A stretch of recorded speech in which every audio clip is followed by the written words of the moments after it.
Right, you're still watching Prime Biz. Now, Corruption Watch has made oral submissions at the Parliamentary Ad Hoc Committee on the funding of political parties. It's highlighted the importance of transparency in political party funding. The submissions also stress the importance of public access to details on all funding and allocations from the fund. We're now joined by Leanne Govinsamy, who's the head of Corruption Watch's Legal and Investigation Unit from our Cape Town studios. A very good evening to you. Thank you very much for joining us. This is a really important conversation that's happening at the moment, isn't it? It is. It's really important, and it's a conversation that's long overdue. Civil society has been asking for many years for there to be regulation around party political funding and for transparency to be improved.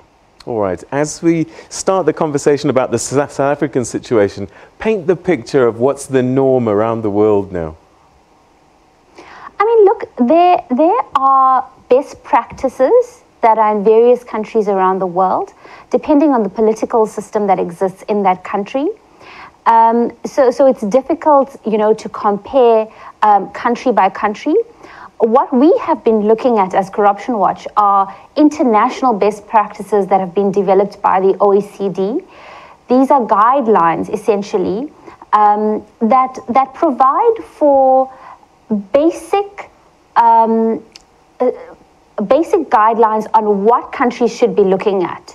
So considering things like transparency in funding, we're looking at bans on certain donations. We're looking at capping of certain expenditure, on duties of political parties to declare and their members to declare certain conflicts of interest. So those are the kinds of guidelines that we've been using to assist the Parliamentary Committee to do this work to regulate in party political finance. All right, so we understand that the ratio between the funding that parties get from the IEC and to private funding is as much as 5-6 to 1. So the parties are saying, hang on, if we have to disclose who our donors are, they're not going to donate anymore, and they will have a shortfall 5 times that which they could get from government. That would be a problem for democracy if parties are inadequately funded.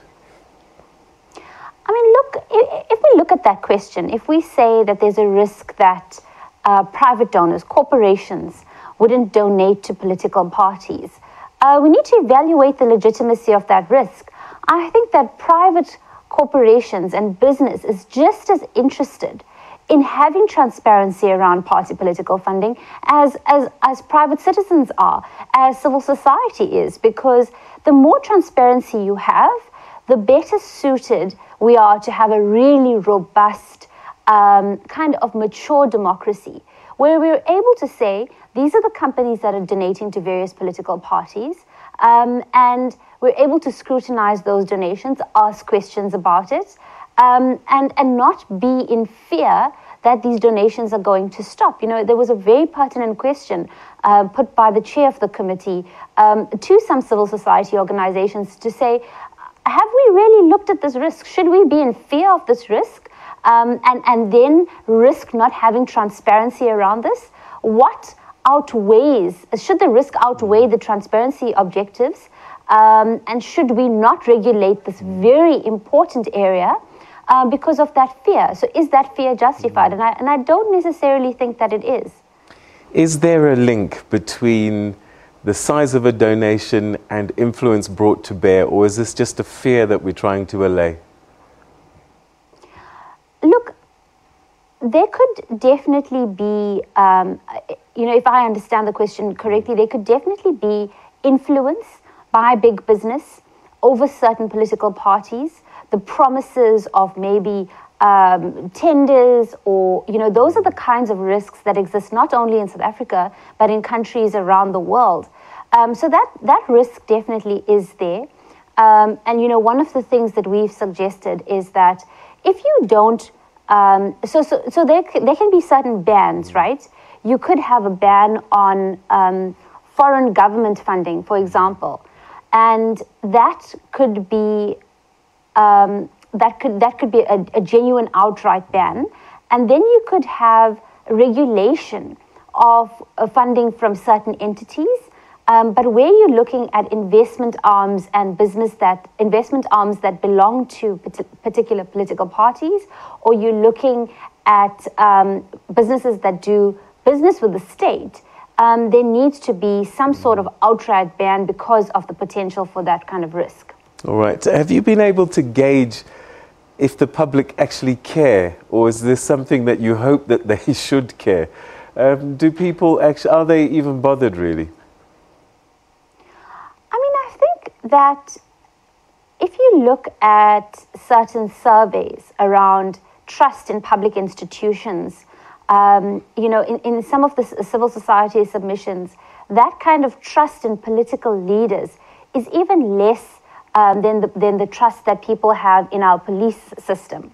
So there definitely are, or is, perception by the general public that there is no transparency, this is an issue, and I think that people are concerned. What we've seen around the world is that where people have asked questions about private funding, about foreign government funding, and where they don't get the answers, it very easily leads to a loss of faith by the general population in a political process, in democracy as a whole. And this is a real issue. All right. Leanne Govinsamy, I think this is a conversation we need to continue to have and make people aware of how important this kind of thing is. But thank you very much for sharing your insights with us this evening. Thank you. All right, that's Leanne Govinsamy, who's the head of Corruption Watch's Legal and Investigative Unit, talking about the funding of parties. And that's where we're going to leave Prime Biz.